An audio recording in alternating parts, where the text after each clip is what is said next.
Ladies and gentlemen, welcome back to the Shirtless Plantain Show, the Arsenal edition. Woo, it's been a minute. This is Dean, your host, and I am here today with Gabby. What's going on, Gabby? Man's just hearing it.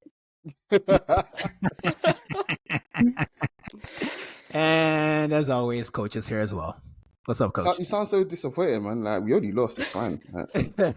Well, if you notice, I had more enthusiasm when I said Gabby than I had less enthusiasm when I said Coach, because I feel like I've been around you way too much lately. Like, I'm Probably, tired of your shit. I'm so glad to be home.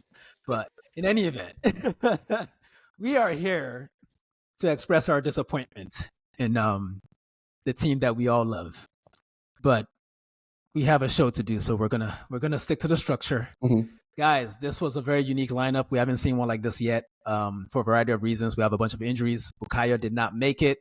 Ben White did make it. Urian Timber didn't make it.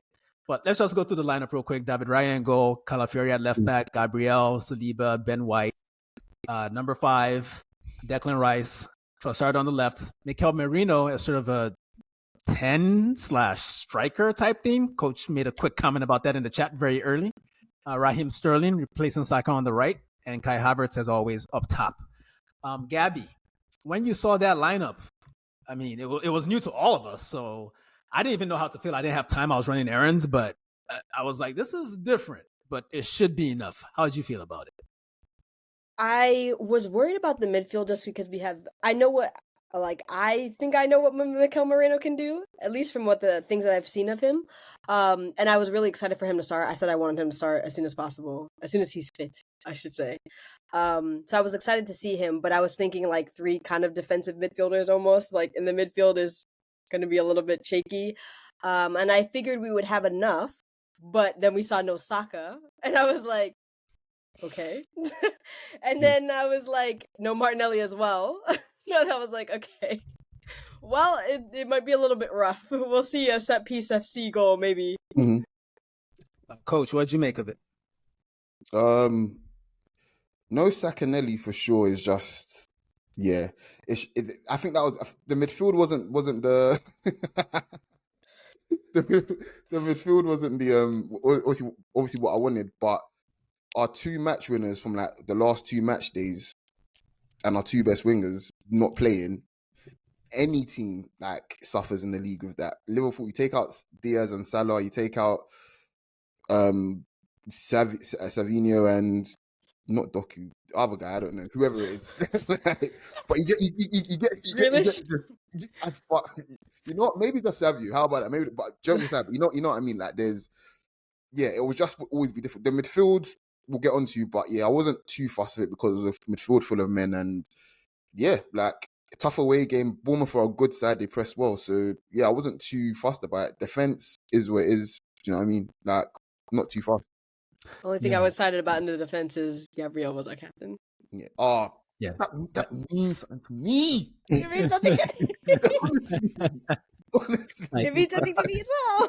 Point out that all 3 of us are in a inappropriately and surprisingly good mood after losing the game. So this is good. This is good. I kind of miss Mitch right now because I know he'd be bringing that fucking sad shit. Like, oh man, just heavy. Like, this isn't the fucking standards. No, honestly, man, the school shooter energy, I kind of miss it. I can't really. Don't do my boy like that. Don't do my boy like that. Stop that. Stop that. Stop that. Mitch, if you hear this, they didn't mean it. They didn't mean it. Let's talk a little bit about what Bournemouth did at the beginning of the game, because let's be honest, we often start games slowly. I wouldn't say this game was any different from some of the other games we've played this season. We still haven't hit our full gear yet, but we hadn't lost until today, so I didn't have any complaints. But I thought Bournemouth, while they weren't as good as, and this may sound very patronizing, I thought they were actually better when we beat the crap out of them last season. Yeah, no, for real. Which I know sounds condescending. But I thought their press was good today because Raya, I don't know if it's instructions, and I know we've seen it quite a bit this season where we just play over people's presses, but it was clear to me that we could play through their press, and we did at certain moments. But I felt like we didn't do that enough. We sort of took the easy way out a bunch of times. And eventually, the errors crept into the game, because we're going to get to the Trossard thing in a minute, but before that happened, David Raya was uncharacteristically shaky, I think. Mhm. He had some kicking errors. This is what I say, like, think about, quick detour, guys. Every time a rapper gets married, his music sucks. Mm. This is what happens. David Raya got You're on a the one knee. hater. He There's proposed no to this way. woman. I'm not saying his fiance is not a good woman. I'm not saying she's not a supportive woman that doesn't deserve to be married and have 20 kids with a Premier League player. But this nigga got married, and look at what he was doing today. You got He to didn't even get married yet, by the way. He just got engaged. When he gets married, bring Joan Garcia from Espanyol. However, It's crazy. Coach, what did you make of not Espanyol, of Bournemouth's press? Like, was anything Iraola did that was worth complimenting today? I think they knew that really and truly from deep, Five was the only one that would get the ball and progress it, because Marino would, in parts, basically, all three of the midfielders would rotate and take it in turns to get off the back four, but Five is the only one that would actually get it, turn, get it forward within three touches max, kind of thing. And I think once they realized that kind of thing, they kind of decided to just not bother pressing whenever one of Rice or Marino got the ball, kind of thing. Not press too hard. The moment he got the ball, it was like, okay, we sit on him, kind of thing. And it was really clever rotations from them. The fact that, you know, he'd pull out wide sometimes and end up not pulling himself out of the game, in a sense, to be an option, and someone else have to come in to try and get the ball, kind of thing. And it was quite clever. So whenever, you know, Raya did pass the ball out and it came to Rice would play a first time pass to his left side, pretty much, kind of thing, and then someone else can jump. While the ball's traveling, someone else can jump onto the fullback, whoever's in that wide space, kind of thing, and it just, you know, we can see the territory over and over again because of that. But it wasn't the end of the world, because, you know, sometimes you trick teams into doing that kind of thing, and then they leave a gap sometimes. But yeah, I was impressed, but I wasn't scared or worried, you know. So Gabby, let's return real quick to something we touched on during the lineup conversation. Marino playing that high up. When Coach saw it, he had a comment in the chat, and I completely overreacted. I apologize. Leaking the group chat. It's crazy. Did it strike you as? I mean, we saw him play about 100 minutes total for Spain over the international break, and he played 60 minutes in one game. I think about 40 minutes in the other game. And he played in different roles in both of those games. And in one of the games, I think the one against Serbia, he kind of played as a 10 in that game. And I didn't necessarily mind it, but I'm not entirely sure that it, you know, he was good until the red card, like everybody else. But I don't know. What did you make of it? Did you think he met the standard that he showed for Spain, perhaps? Well, I mean, the easy answer is no, to say no. But, like, I feel like it's more nuanced there, because the way that Spain play are very differently than the way that Arsenal play. Mikel is a sicko, so we need to be more defensively sound. I think Spain is more fluid. I mean, you can see the way that, what's his name? Cucurella? Yeah? I almost said his banter name, and I had to think about what his real name was. What is his banter name? I have no idea what it is. I legit We're moving on. Sideshow Bob, I don't know that. I mean, you can see the way that he bombs forward. The way that Mikel wants to play more organized. It's less fluid than Spain plays. So, like, I think he had to be a little bit more subdued. He couldn't float as much. And the passing is still just a little bit off, because he doesn't have the chemistry with his teammates yet. He hasn't really played with us almost at all. A few games in the PSG game and in the Leicester game, I think, and that's it. I can see the signs of what Mikel was trying to replicate there, but it didn't come off because he hasn't played. I think in a few months, if he had to do this, it would look a lot better than it did today. Coach, we had our minor disagreement in the chat. Did you think it was good? I feel like you were okay with it. Yeah, no, I was just curious, because I thought I don't know who's the better presser out of him and Rice. I'm going to lean and say Rice is the better presser out of them two. But I think Marino is probably... Pardon, sorry?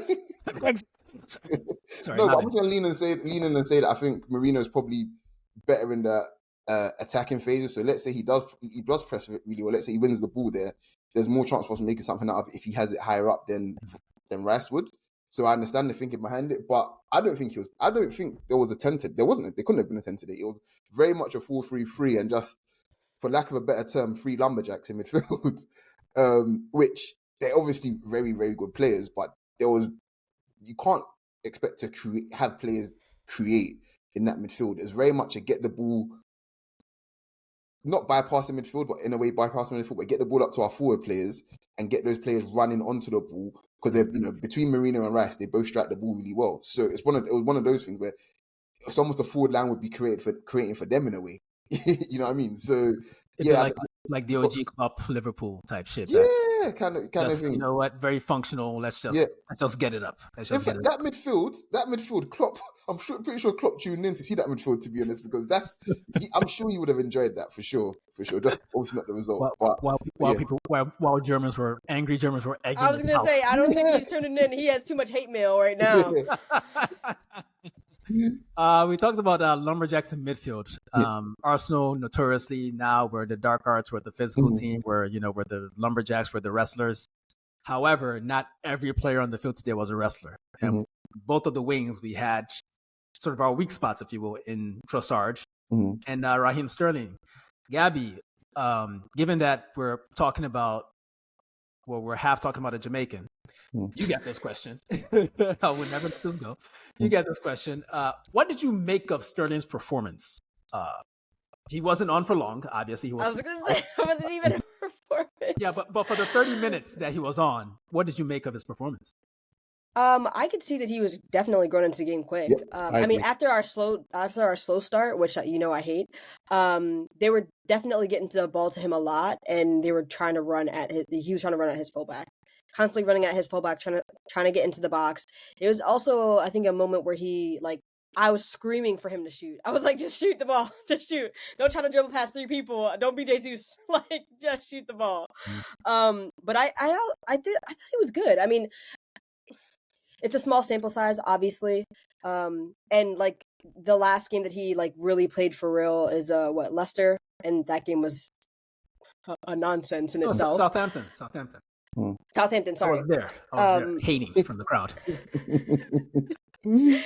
I think the last game that he really put a lot of emphasis on his attacking play is Bolton, though. Genuinely, he looked good in Bolton. And granted, the quality of opponent is different. Right. But I was I see what Mikel was trying to do. He just wants you to get into the box and get everybody up the pitch. And it's unfortunately he came off. It's really unfortunate he came off, because I actually thought he would probably get a goal or assist today. I think he was going to be working that fullback a lot, but that's what it is. Can I make an educated guess and just say, before he came off, he completed 2 take-ons, he beat his man twice, if I remember correctly. I think he did. And once you start getting that momentum kind of thing, you kind of feel like you're going to have a good day. Your teammates start feeding you a lot more. They start feeding you a lot earlier as well. Teams tend to actually start focusing more on, helping their fullback, which again means, somebody came over to cover for him already. I think the biggest currency in the game, space. There will be space opening up somewhere else. So I feel kind of sad for him. If I am a bit annoyed about something, I feel kind of sad for certain things. I feel like potentially there was potential there for it to be a quite impactful game for him today, and it was snatched short by Howard Webb, the bald cunt. So. All right. Why are you feeling sad for Sterling? I only have enough sadness for Gabrielle. My captain. All right, black people, relax. I'm tired of this nigger shit on the pod. Relax. I was hoping one of you would bring up my haterific point. I actually thought, so a lot of I have no issues with Sterling. I know he's gonna come good for us at some point this season. What I hear you're saying is you hate Jamaicans. That's what I hear. Yes, in my head. Because you guys are just fake Nigerians. I kid. I love you, people. I love you. Bumble clot and all that shit.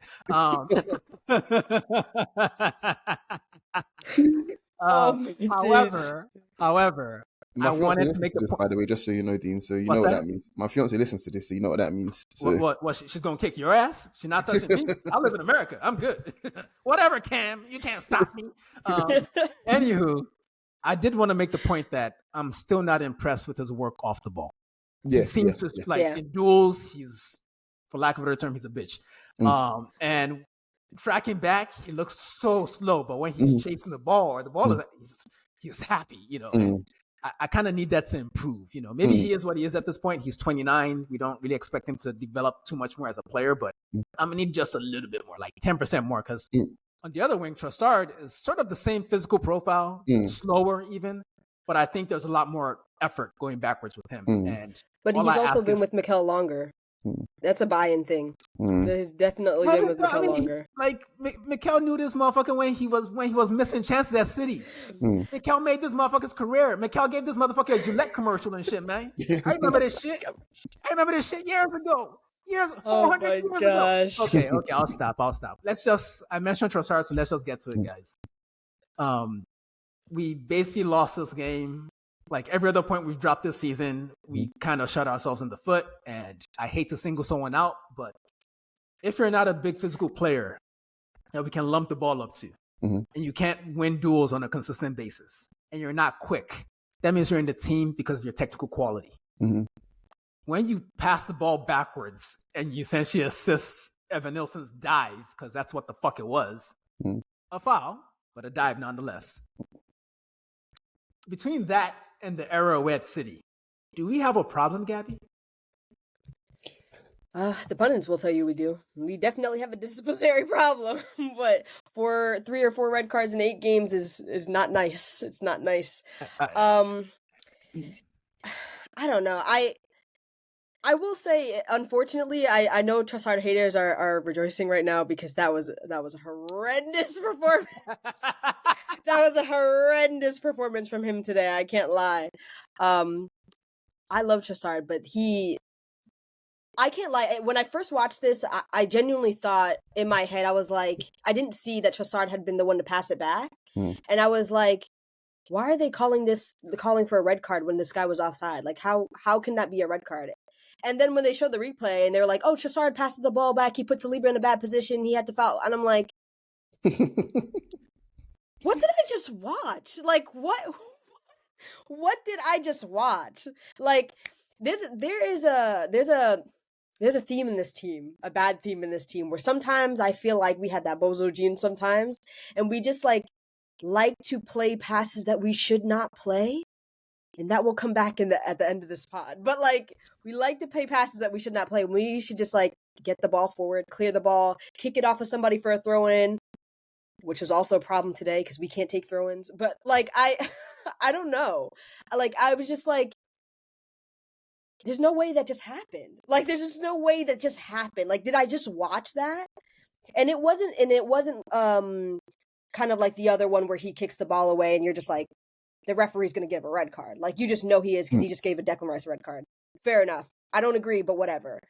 The Saliba one, I was like, oh, we got away with that one because, like, you know, he gave the yellow already. He's telling people to calm down. And then as soon as they started chirping in his ear and saying, I'm going to the monitor, I was like, they just fucked us. You just fucked us. Like, it happened again. And it's so tiring to watch this and think about it. And I know that Mikel is going to go into his press conference. Granted, I didn't watch it because I was just like over this game. But like, I know he's going to go into that press conference and be like, we should be better. Like, we have to be better with the ball at our feet, you know, more technically secure and all that stuff. But at a certain point, like, you just got to get away with that. You know what I mean? Like, you just have to get away with that. And like, Saliba, like, gets tangled up. It's not like an intentional, he throws him to the ground or something like that. I'm like, come on. Like, the harshest thing that you could possibly give us, the harshest punishment we always get. And I hate that he's proving people right. I hate that Trossard is proving people right. Because I'm just like, this guy is very good. He's very good. I think he proves that he's very good at scoring goals. And I think he can be better at the other stuff. That's why Martin always starts over him. But like, that's just harsh as hell. Like, I don't know. Man, that little raccoon is an angry man, yo. He be doing some weird shit. Coach, I feel like you're pregnant with thought. This nigga been reading books? What? That got the smoke, my nigga. Like, you already called Howard Webb a ball cunt. Like, once we saw him on the camera with the earpiece, I was like, we're fucked. But we got pundits deleting tweets, but you know. Yeah. I guess the question is, did Saliba, was that, and would you classify that as an error on Saliba's part, or just Evan Nilsson being very clever? it's Saliba being 23, just 22, 23 years old. That's what it is, because a more experienced player doesn't put his hand on him. And if he does, it's not even noticeable. It's almost like I need to get around you, not I want to drag you down kind of thing. It was barely noticeable, nigga. What the fuck are you talking about? I agree. I was gonna say, I thought he was trying to get around him. Wait, to be honest, I'm trying to get around him. I didn't interrupt anyone. Hold on. What I'm saying is, what I'm saying. He's shaking the table. I'm shaking the shit. What I'm saying is that it's Saliba. I think Saliba. First of all, it's a yellow card. It should have stayed, to me, it should have stayed a yellow card. But Saliba's panicked there, I think, because I think he's thinking, oh shit, it's almost a definite goal. And in those situations, you kind of like, you sell yourself out a little bit, and you kind of make it obvious that, oh, you think it's something, you've kind of overestimated the situation. So I kind of feel like if he chases him down, kind of thing, it's a different story. If you chase him down and takes him down, then cool, different story. But I feel like you haven't even let it manifest first. You haven't even. You got to make split-second decisions, which I understand, but I feel like genuinely a more experienced player probably just chases him down. Legit, I think that's what happens. So with that being said, him taking him out, which is cynical, should I say taking him out is cynical, whatever. I'm not even mad at it, because we still need to get better at that kind of thing. I just think overall we were fucked today, because with rules and in general, and listeners, watchers, please send in as many examples and all the rules you can. To my mind, when you get sent to the VAR screen, 9 times out of 10 it's for violent conduct. That was my understanding of it. Like, it's usually violent conduct because the referee's given a yellow, and everyone's like, how can you give a yellow for that? Blah, blah, blah. And then the VARs were thinking, oh, this was a bit higher than usual, and whatever else kind of thing. And then he changes his mind kind of thing. For stuff like this, when it's not violent, it's barely anything really kind of thing, and you can see that Ray even this is coming together. Yes, it's a come. You know what I'm saying? It's a come together kind of thing. If you give a yellow, I'm not being funny. Someone shouldn't be saying, "Nah, you made a mistake there," kind of thing. Because what are you doing there, guys? You're re-reffing the game. Well, and that's my issue there. My issue isn't even the fact that if the referee gave a straight red card, I'd be like, okay, cool. It's the fact that he's given a yellow, and now you've been told that no, actually, no, fuck that. No, it's actually way, and it's not way. Like really, you win some, you lose some. Those are the ones where I feel like you just got to eat that one. If you're Bournemouth and he sticks to the yellow, you just got to eat that. Same thing with us. If it happens to us, I'm feeling like, do you know what? Cool, that's bullshit. It should be a red, but he didn't even check it. But we never get those, by the way, anyway. But so we don't, what do you mean? There's a soccer instance I can pull out of my head right now. But literally, you charge it to the game. You see what I'm saying? Like, and that's why that's over where I'm at. I just feel like, don't re-ref the game. Like, genuinely don't. Like, the yellow card to me was fine. Genuinely. Yeah. I think I'm with you on that, Coach. I think ultimately, like, if the ref pulled out a red card immediately, I'm like, fair enough. I don't agree, but fair enough. The fact that he'd already made a decision and they relitigated it, and the fact that the program director put the shot of Hard Webb on his phone with his earpiece, and I'm just like, oh man, these niggas. He literally texted him saying, off. That's literally all it said. Literally. Hey, you know what else?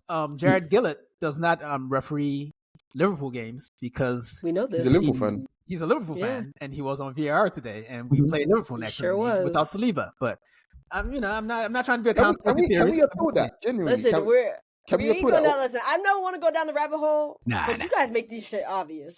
No, they do. But genuinely, do we get an extra game ban if they class it as a frivolous appeal? Because I think that's what happens. If you appeal it, leave it. We can beat them without Saliba. It's fine. Yeah, I know we can, but I do want to go to this is going to be some boring podcasting, but we kind of got to do it because I was very confused about them turning that yellow into a red, given the fact that it wasn't violent conduct related. So I agree. The IFAB website, they make up the rules of the game. And I'm going to read the Look at this hall monitor. He said, I found the rules. It's my job, Gabby. I'm the host, okay? I got to give people the information. You guys can do all the bias stuff. I got to be objective about this shit, okay? No, he just wants to be a point next. Match-changing decisions and incidents. The referee may receive assistance from the VAR only in relation to 4 categories of match-changing decisions or incidents. In all these situations, the VAR is only used after the referee has made a first or original decision, including allowing play to continue, or if a serious incident is missed or not seen by the match officials. The referee's original decision will not be changed unless there was a clear and obvious error. This includes any decision made by the referee based on information from another match official. for instance, offside. The categories of incidents which may be reviewed in the event of a potential clear and obvious error or serious missed incidents are, and we're not going through all three of them, but the one that was applicable to today was direct red cards that are not second yellow cards or a second caution. And that would include denial of an obvious goal scoring opportunity, especially based on the position of the offense and positions of the other players, serious foul play or reckless challenges, violent conduct, and using offensive, insulting, or abusive language or actions. Which should be taken out of the rules because these refs need to get cussed out, but go on. So, by the rules, it was fair, but it was very frustrating to think that we had gotten away with it with the yellow. They don't apply it all the time. That's what I'm saying. They don't apply that all the time. They genuinely don't. How many? Do we all agree that wasn't a clear and obvious area? I don't think it was clear and obvious. I don't think it was a clear and obvious. But that's just me. Even this season alone, refs, like what you stated there, Dean, refs haven't taken the opportunity to go to the thingy. Like VAR haven't told refs to go and look at stuff when they should have. Like in quite a few high profile games this season already, not even involving us. Like I'm trying to. I think it was a Liverpool game. Liverpool at home, I think. But I know there's been instances where the ref has given a yellow this season and it should have been looked at and they didn't bother looking at it. Like, so this is what I'm talking about, shit being subjective, but they're not actually applying it all the time. Like, they don't. And the bigger point about what you mentioned is that we can't remember those incidents because so many. It didn't fucking matter. You know, you're not supposed to go back and relitigate something that I think just you made your decision on the field. Yeah. Just stick to it. Yeah. Just keep the decision in the referee's hands. He's the one that's in the heat of the battle. He's the one that has the context of the game. I just think maybe Rob Jones chose not to give Saliba a direct red there, because he felt like, well, that's William Saliba. Even though he tripped the guy, if he doesn't trip the guy, he probably still catches him up because that's the best central defender in the league. And maybe he was thinking that. Yeah, and that's applying common sense. That's literally. I don't like this ref, by the way. He looks like he's a cunt. He looks like a cunt. Like he looks first time he refed us was away at St. Mary's 2 seasons ago. Yeah. And I remember. You see what these people do to us? Why do we remember referees' faces and names? I hate this for us. I've been remembering refs' names and faces my whole life. I'm telling you, like, it's bad. But the crazy part is that the best ref in the game was the fourth official, Tim Robinson. But you know, big shade. But are we done? Are we done bitching about this, or can we move on? No, we can move on, but he looks like a police officer. So. He does. He got the crew cut. He actually does. I can't lie. He goes to the gym, clearly. You know, he's used steroids before. No, it's steroids. It's definitely steroids. Kivior for Sterling. Was that the call both of you would have made? Coach, you go first. Oh, Jamaica went in. Sorry, Coach. No, back off. We are faster, you know? Troll over here. All right. That's crazy. That's crazy. Would you have gone for Trossard instead? Yes. You don't think about the like. So I'm no expert. I'm not in the locker room with them, but I like to think a lot about the potential like chemistry ramifications of decisions like that. I agree.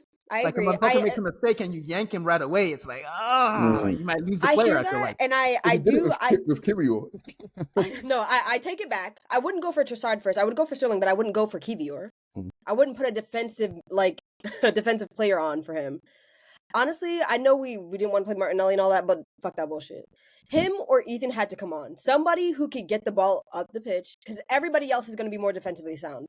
Declan Rice, even Martinelli is going to be tracking back. We know he is, but he is also the fastest person on that pitch as soon as he comes on. He's faster than Trossard, and he's as fast, or if not faster, than Sterling. Yes? Yes. I'd agree with that, but I think you put him on. I think you have to put him on. Well, he did have that injury from the Brazil trip, you know. So maybe they didn't want to. They just wanted to give him the assigned 20 minutes. And I hear that. I just don't think taking off Sterling for Kiwior was the right play. I don't like that Arteta constantly. I shouldn't say constantly, but it feels like constantly because we keep getting these red cards. Every time we get a red card, we just go into this defensive mindset where we just shut down. just close shop. I feel like we do that. I don't know if I agree. Sorry, I don't know if you agree because shocking. No. Go on, speak Spy Sports. Go on. No, genuinely, no. Inga's punditry at its finest. Go on. I always play for Sky Sports. I don't fuck with them. But genuinely, this Bournemouth didn't have us caged in. Like, did I watch a different game? They didn't have us caged in. We didn't. I didn't say that. I said that we go into a defensive mindset. I didn't say that Bournemouth capitalized on that. But we didn't particularly even surrender possession. To be honest, like if you compare it to even the Brighton game as well, the Brighton game, we created like 3 really good chances, like after the red cards, like genuinely. And you have to remember, being down to 10 men, you're not gonna really create chances in settled play. It's going to be on the counter attack. That's how you have to play when you're down to 10 men in the Premier League, where everybody has good players and everybody has a good manager. It's already hard enough 11v11, and then you go away to a place like Bournemouth with a very, very good coach, by the way, who coaches his team very well. Yeah, fuck Jason Tindall, man. I'm sorry, I lost what you were saying because you said everybody has a good coach, and all I could think about was West Ham. But go on. You know exactly what I mean. Every other game, you're playing against a team with a coach that is very, very meticulous. Like, nobody's a slouch. Genuinely, no. Like, I call everyone shit because it is what it is. I support Arsenal kind of thing. But you know, these guys know what they're doing kind of thing. So, the moment you have one less player, it's panic stations regardless of who you play. Like, genuinely, regardless of who you play. Like, we have to give respect to these teams. And with what we done in that towards the end of the towards the end of the first half kind of thing, yeah, we were hanging on a bit, but there was no shot creating actions from them. It was just very much we're gonna lump it, we're gonna play it quick kind of thing, and make sure they can't settle into their shape kind of thing. So there's a few last ditch tackles there from crosses and whatever else. But in the second half, I particularly don't remember us hanging on for anything. Like, and it wasn't even a thing where we were conceding territory because like we actually had to pay them respect. It was more of a thing where it's just like, well, they don't have anything to hurt us with in behind kind of thing, and we can't really commit too many forward kind of thing. So we're a little bit of a stalemate And Areola also knew the simple fact is if he jumps too early and gives us spaces, we will punish them, and we almost did kind of thing. So the game was pretty much of a stalemate to me. It wasn't Arsenal went into this retreat into a shape kind of thing. The game just kind of panned out into a stalemate, and even the stats will back it up. We actually had more possession than them in the second half anyway, even before their goal. So it's just, I don't know. I don't really agree that we just went into this defensive shell kind of thing, because I don't feel like we did. It's just, it ended up being a stalemate. That's unfortunately, when you're down to 10 men, you don't really have an extra man. But it wasn't a stalemate, was it? Because they won. No, I'm talking about the actual game state. The game state itself was a stalemate. It was a stalemate game state. They got a goal, open a goal from a set piece. It's just... All right, so let me interject here. Gabby, what would you have done instead of bringing Kivior? If you could be in Mikel's shoes in that moment. So I feel like, I still feel like you... At the beginning of the game, when you look at the lineup, like I said, I was worried about our midfield not being able to get the ball forward, especially with Moreno, like, kind of not fit and definitely not having the chemistry that he needs to have with his teammates yet. I was like, I know a lot of people on the timeline wanted to play Ethan, and I was like, I don't think this is a game for Ethan yet. I just can't see it. But at that point, I'm kind of like, fuck it, put him on. Put Ethan on, put Martinelli on, like somebody who's going to want the ball at their feet to get the ball forward. Like everybody else is defending. Everybody's in their own box or at the top of their own box. You can spare 2 players because Kai's going to be the one who's defending. Let's be real. As soon as you got sent off, Kai is coming back to defend. He's a big, strong 6'4" like player who's going to go in for tackles.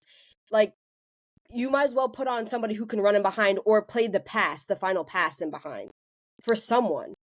Anytime we got the ball forward, it was very hard to actually get to their box because our passing was sloppy. Like, either we didn't want the ball at our feet, like I felt like some of our midfielders didn't want it, or Declan Rice just had to carry it forward, or Calafiori had to carry it forward. They just had to sprint. At one point I saw Gabriel just running into the midfield and running towards their box because nobody wanted the ball. And I was just like, if you had more passers on here or you had more attacking minded players on here, we could probably get the ball forward better. I don't know. Can I ask, is this are you talking about before or after the sending off? I mean, I don't know if I would have changed it immediately after the sending off, to be honest. I don't think I would have, I know we are constantly lamenting, Mikel for not making changes earlier, but I feel like that was almost a little bit too early. I feel like he kind of just shut down there. He was like, you know what, let's just get a defensive player on. I was like, we're at the 30-minute mark. Like, at least get to halftime and then make a decision. But I don't know. I don't think we're giving Bournemouth enough credit. Yeah, I like the idea. I think you guys give them a little bit too much respect. Nah, I respect Bournemouth as a Premier League team, sure, who can play well, but like they're also not City. I mean, so the fact that a defensive player gets substituted on doesn't necessarily make it a defensive move, and that's kind of how I feel about Mikel. And the other part of it for me is that I think there is a lot of value and sense in deciding, you know what, let's just keep it tight from the point of the red card until, say, 20 minutes left in the game. Then we go for it if it's still tied. Exactly. And I feel like the plan was working. It was working. We weren't playing great, but we weren't under the cosh. We weren't conceding a bunch of chances. And Martinelli came on. And at that point, I was very hopeful that, okay, we might steal something here. And we almost did. Gabby, that chance when Kepa made the mistake after Martinelli came on for Trossard. That was a turning moment in this game, wasn't it? Yeah, sliding doors moment for sure. It pains me. If you guys listen to this pod, which I hope you do, tell a friend. I have been talking about this team not punishing their opponent when they make a mistake. Like, I just don't think we do it enough. And that was the moment right there. Kepa, which I forgot Kepa was in goal. I can't lie. And as soon as I saw him in goal, I was like, you should be shooting on sight. Like, what? But that's regardless. Kepa gives the ball away to, I think it was Mikel Moreno, directly to his feet or somebody. And then Mikel plays it to Martinelli. It was a great ball into Martinelli. He takes a touch. He hits it. I think he hits it first time. Yeah. And he saves it. He tries to get the rebound, but he just can't. And then as soon as that happened, I said, oh, yeah, they're going to go down and score. Because it always happens that way. Momentum shifts so quickly, especially for us.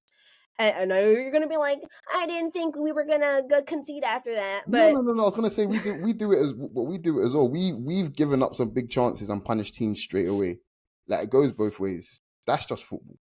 You know, I feel like we fixate a lot on the fact that, we're on the receiving end and these things kind of thing, but we give out a lot of shit to teams as well. Like, we hurt teams a lot kind of thing. Just that when we do hurt teams a lot, but I don't think it's a punishment thing. It never feels like they make a mistake in their own box and we capitalize on it. Most of the times I feel like we just break them down. Sometimes you don't need to because you're already 3-0 up. And it's like, I don't know. Okay, so for example, last week, you know, was it last week? Sorry, 2 weeks ago, they play out from the back. And Saka intercepts. Yeah, to me, if you're not if that's not punishing, then I might as well pack up and go. Well, stay home, I suppose. I don't go on. To be the deciding vote in this one, I would say Gabby is right in that I feel we're not efficient enough with our high turnovers. We have such a wonderful press. We're the best off the ball team on the planet, apparently. I agree. And we do get a lot of high turnovers that we don't convert into. And for me personally, I often place the blame for that on Odegaard, but he hasn't been around for a couple of weeks now. Can't wait to see him back. I mean, the first chance that went in my head was the Aston Villa one. We can be more efficient with our high turnovers, for sure. That said, this is a moment that we definitely should have taken advantage of, and the gods of the game punished us right away because Bournemouth went straight down the field, got a corner, and from that corner, they scored. Coach, I think this was one of those instances where the difference in the numbers between the teams becomes very obvious because it feels like they basically scored that goal because we didn't have someone at the top of the box. So basically, I rewatched it like twice and why? Sick, man. You're a sicko. Ew. Because if I don't, then how can I be objective in this shit? You know. But all that's happened is they signaled. The guy that scores the goal eventually is signaled to I forgot the other guy that was wide to essentially make Martinelli go to him. And all he needed was that gap, basically, because Martinelli was positioned okay initially, but he needed obviously the space, basically. So once he's signaled, that guy has got the signal that okay, cool, I'm going to make a move, and now Martinelli's going to have to go out to me, kind of thing. Now that avenue is open for the pass, and there's literally no one there. It's literally just a numbers game.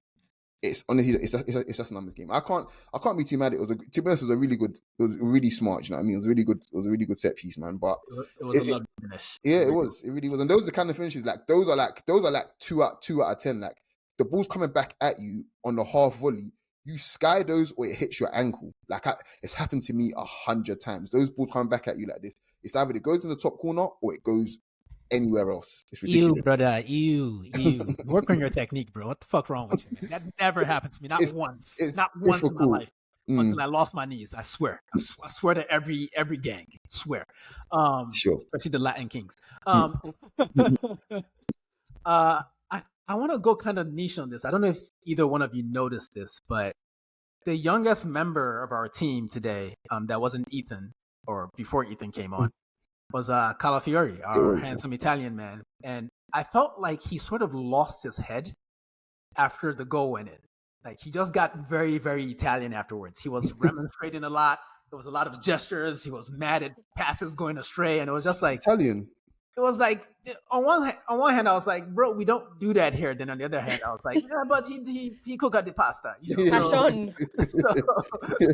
So, Gabby, is this something you think the manager is going to need to sort of discuss with him or sort of coach out of him, or do we just deal with it because we need some crazy? I feel like you just deal with it.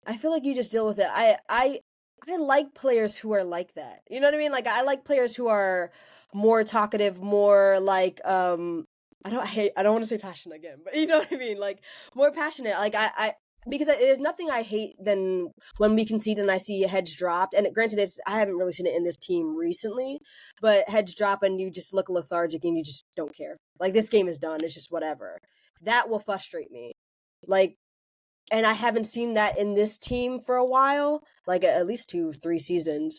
And I would prefer you play like Calafiori, where you get frustrated and then, because heads hot and like I know calmer heads prevail, but like eventually he will get older and he will have played with his teammates long enough that he'll be like, all right, we need somebody to tell you what to do, but maybe it might not be me. It might not be me. I mean, Odegaard wasn't on the pitch at this point.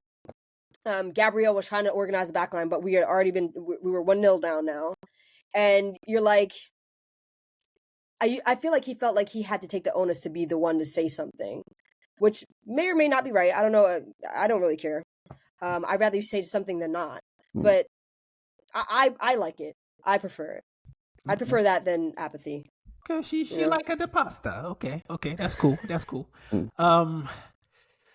The second goal that we conceded came from I know we're gonna dump on Kivior because there's really no other way to do this. He's a professional footballer, but I do want to say, Coach, I feel as if on some level we haven't treated this guy fairly, because most of the minutes he's played for us, starting from last season, have been in positions that he did not play at his prior club.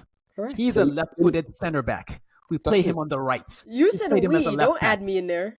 You know. I think the mistake was based on that specific physiological incompatibility with the position he was playing today, even though he played well besides that. But he's a professional footballer.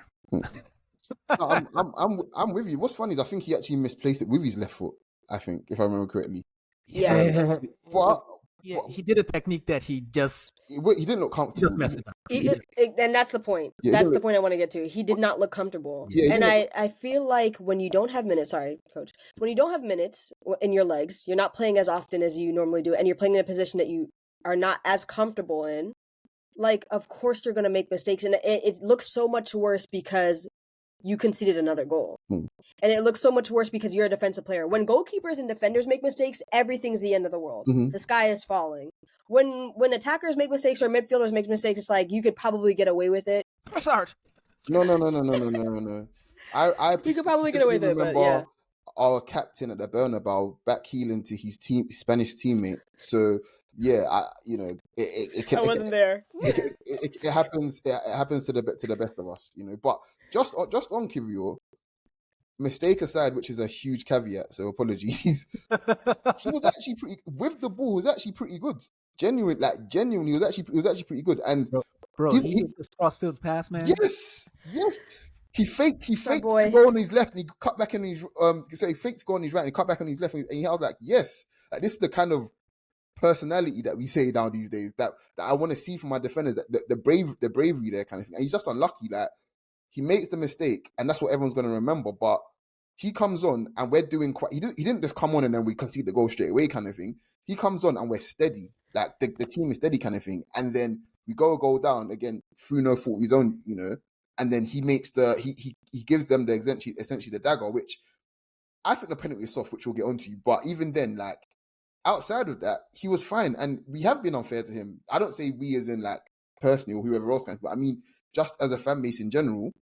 I don't think he had a run of games for us where he's played in his position for like 5-6 games running. I mean, that stretch towards the end of the season, 22-23, where we're playing Holding, then all of a sudden he comes in and we play him right centre back. And he looked really good for those 3-4 games, by the way. He still wasn't in his Should position. have played earlier, might have won the league. Exactly, he should have played earlier. But even then, he wouldn't have been playing in his right position. You see what I'm saying? So there's a reason why I'm happy he stayed. Genuinely happy he stayed, because Saliba and Gabriel cannot play all of the minutes. And I just feel like, you know, who are we playing against next week? Plymouth, right? Get him left centre back again. Just get him left centre back again. Whenever he does come on, we've got to find a way to get him left centre back, because I think he's a very useful part of this team. Genuinely, I don't feel he's not the greatest. I don't want him starting every game, kind of thing. But that's a useful squad member, like 100%. He's Pascal Sigan. Yeah, basically, that one's a way before your time. Sorry, Gabby. But yeah, Pascal Sigan. Like, who's that? Mercy. He's an invincible, okay? He's an invincible. So yeah. All right. Let's do some positives, because again, we're all in a very good mood for whatever reason. It's weird. Mm-hmm. Sorry, Mitch. I know you would have been a hateration on here, but we're not in the spirit of you right now. But who Coach, you go first. Who did you think played well today? Who did you enjoy? What performances? Our entire midfield, I enjoyed our entire, like, genuinely. And call me sick, call me whatever else, but I've seen Arsenal take midfields to these sorts of places, and the game is lost before we even get on the pitch. Like, can you just get over this Cazorla shit? What the fuck? No, it's not even just. It's not. I'm talking very recently. You're a hater. You need to put Cazorla in the air. I haven't even mentioned his name.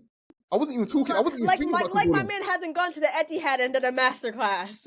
He loves to rattle me. I've seen Samir Nasri do the same thing. I've seen Samir Nasri do the same thing. So it is. I wasn't even talking about, because I'm talking genuinely, like, Arsenal can go to these places with midfields that are just not up to the task, kind of thing, and lose before we even get onto the pitch. And again, with 11v11, and even after that, Declan Rice was fantastic today. I genuinely think it was really good today. Marino in spots was good today.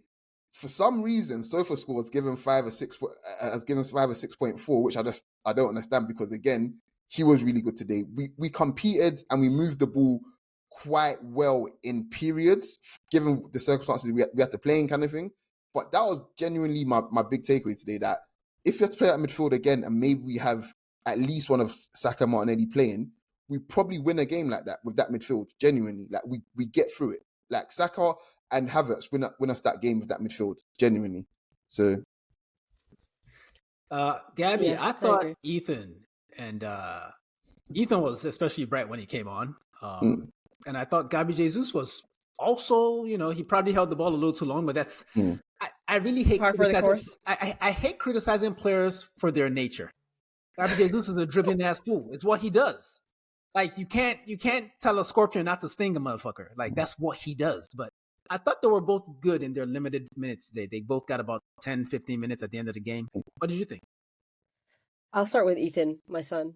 I love him. Mm-hmm. I want to see more of him. I wish Arteta would be brave and just play him. I genuinely think he could be, something special while Odegaard is out, but Odegaard might be back in the next few years, so we might not see him.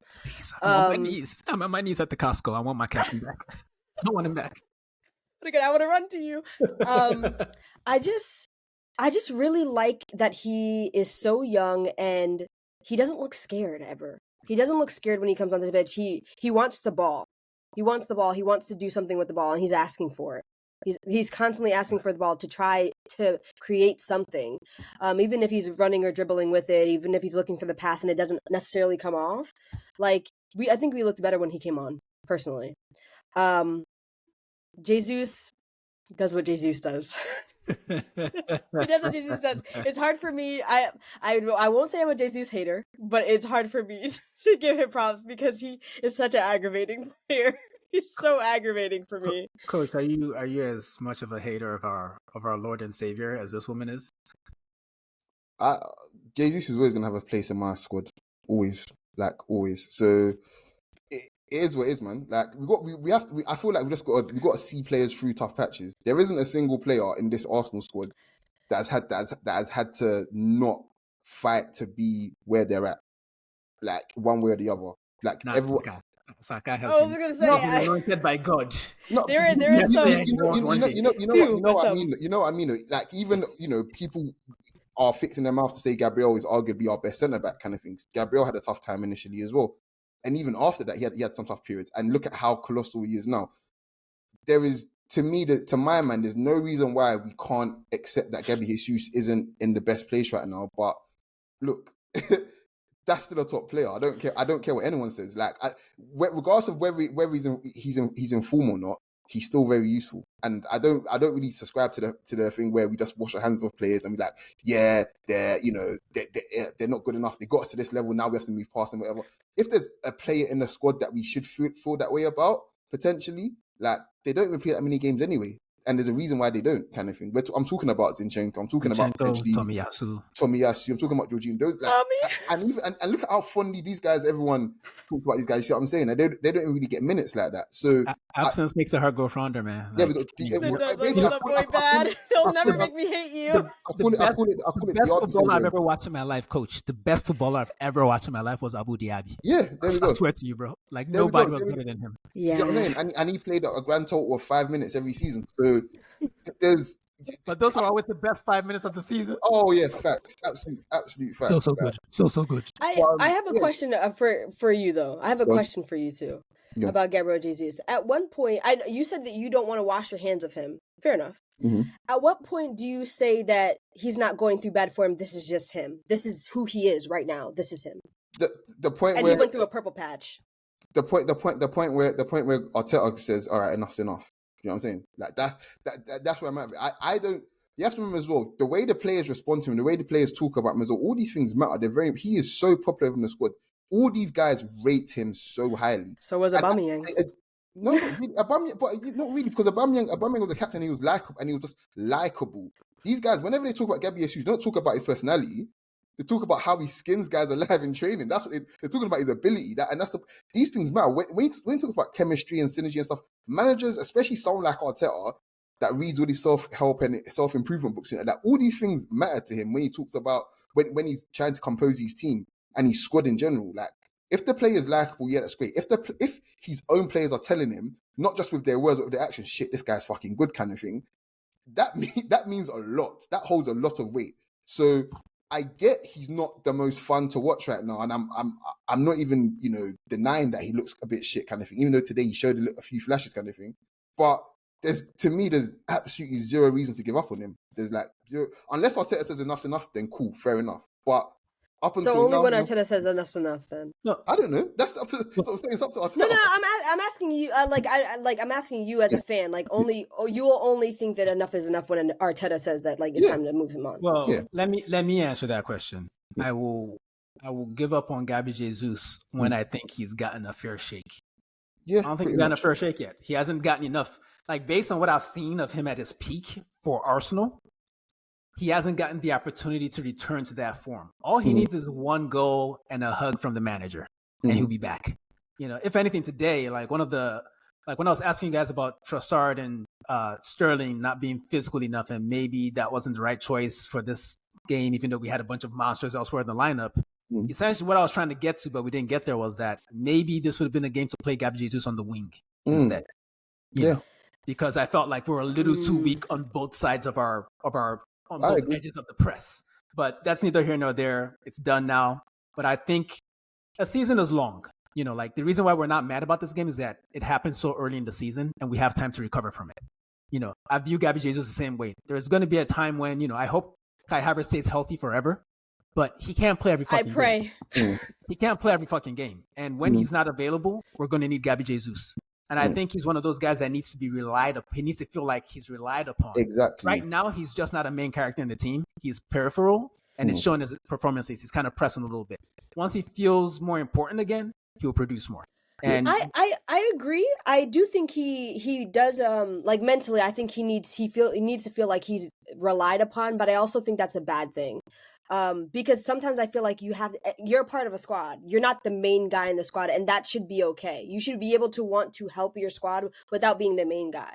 You know what I mean? Because he's gonna get played regardless, whether anybody likes him or not, or they think he's cheeks or whatever. He's gonna get played. I think the point Dean was making was the fact that regardless of if he's starting or not, he just needs to feel as if that the team relies upon him, because he's going to play. Obviously, like there's no, he's on 260K a week. He better fucking play. Economically, he has to play. Make that nigga drive the bus or something. He got to do some work. You see what I'm saying? So it's just more of I feel like I'm contributing, even if I'm not scoring. I feel like but when like the other week you're bringing on not Waneri before him, kind of thing. That's where it's like, that's rough. I'm like, ooh, maybe Arteta is actually done with him, kind of thing. And he's the opposite of that player, though. He's the opposite of that. There's some players that like you bring on someone like Trossard. You bring on someone in front of them, and they'll show you why you should be playing them. Yeah, Jesus is the opposite of that. He will return into himself and be like in his shell, like he's rattled. And I need him to stop being that. I feel like this is an assumption based on a very limited sample size. Yeah. Let's just leave it here. Yeah. We all want the same thing. Disagree. We want the player to work. If the player helps us in the future, that means something good has happened for us. Yeah. That's what we want. So I'm not ready to give up on him. No matter how harshly people talk about him, if he scores a goal or scores a hat trick in his next appearance, we'll pretend we didn't say all this shit we said earlier. Because that's what fans do. We have short memories. Real quick before we get out of here, what should we do? I'm not giving short shrift to Shakhtar Donetsk, but this is not the best edition of that club. They don't even play at home right now for obvious reasons. So let's just skip past that to the game against Liverpool. That's a big game. What do we do in central defense? So here's the thing. I feel like we kind of have to talk about Shakhtar a little bit for it to. Why though? No. Why? We have 4 minutes left, nigga. What the fuck? Just to feed the context. Do you had 30 minutes? No, just to feed the context of what we do with Liverpool, because obviously Saliba's going to play against them, right? Kind of thing. But I don't think maybe he should. I think we need to use that game as an experiment to find out what could potentially work. An experiment. Yeah. In the Champions League? Yeah, we're at home. Yeah. Like not a full blown, oh my gosh, like let's pet big brain it. But like let's just say we're winning 2-0 or whatever. Just skip to the experiment, nigga. Wait, what's the experiment? I'm just saying, like, figure out what works. Do we play Ben White centre back for that game? And if Timber's fit, we play Timber right back, kind of thing. Like, because we So you're not open to Kivior just reprising his role as right centre back? Play him left centre back. Like, we can't. I don't feel we should play him left centre back. Seriously, play him left centre back, man. Gabby, any thoughts on this? Playing Kivior left center back. I mean, I'm very adamant about winning our games in the Champions League. I feel like you need especially a game against Shakhtar Donetsk. Not that I'm disrespecting them, but like, all due respect, we should be slapping them. Like, absolutely, we should be slapping them. If you want to experiment, that's all well and good. But I want to see something interesting. Then don't experiment in like a defensive, like let's play 3 midfielder like that are defensive. I'm not trying to see that. If you're going to put Kivior at center back, then I want to see Ethan or somebody on there. Like, I want to see a Miles Lewis-Skelly or something. I'll play the team in a way that you, like, are rotating players in, but you have your structure that you want. Like, if we don't have this person out, then we play this. This is the next person up. If you don't have this person, then this is the next person up. Like, all right. I got one more. We're going to need some structure, so Gabriel's probably going to play. Yeah. So, against Liverpool, there's no Saliba. So, that's done. In 4 words, which are all names of human beings, what would be your preferred starting lineup, assuming people are fit? Coach, go. If people are fit. Okay, use your 4 words. That's always the caveat. Tommy, no Tommy slander. No, Tommy / Timber. No, sorry. White / Tommy, right? No. Oh my God. Timber? No. Timber? No. I've got it. Timber, right? Tommy, Gabriel, Calafiori. You said if everyone's fit. That would be. All right, say one more time. Timber, Tommy, Gabriel, Calafiori. That would be my if everyone's fit. But okay, so we know Tommy isn't fit. So Gabby, who comes in for Tommy? Honestly, I know you're gonna be like no, but I would actually like to see Timber be the center back. I can't lie. I wouldn't mind him being the center. I would rather keep Ben White on the outside. Hmm. You know what? This is a good problem because I'm not mad at either solution there. They can flip, they can swap. But yes, they if can- Tommy was fit, yeah. yes. Okay, yeah, for sure. Man, that's a shame, man. And I really appreciate the way Arteta talks about Tommy because people criticize a man that gets injured as if he's doing it on purpose. Like, they hate my boy. Like, it's not his fault, man. Like, shit be breaking sometimes. Like, trust me. He wants to be You here. don't plan for this shit. In any event, folks, this has been a delightfully pleasant chat about a game that really fucking sucked. I would like to say, for the road, fuck Howard Webb, fuck Rob Jones, fuck PGMOL, and we still gonna win this league regardless of what you motherfuckers do. Y'all got anything else for the people before we get out of here? Like, Fuck share, Chelsea. subscribe. Yeah, always fuck Chelsea, obviously. But like, share, subscribe, guys. Please, comments, all of that shit. As you see, we guys get back to you as soon as we can and shit. But yeah, it's fun to talk to you guys. So like, share, subscribe. And post the shit as well. If you're listening or you're watching, post that shit as well and tag us, please. That'll be great. All right, then. You know what to tell the people. Peace. Peace. Take your shirt off. Take your shirt off.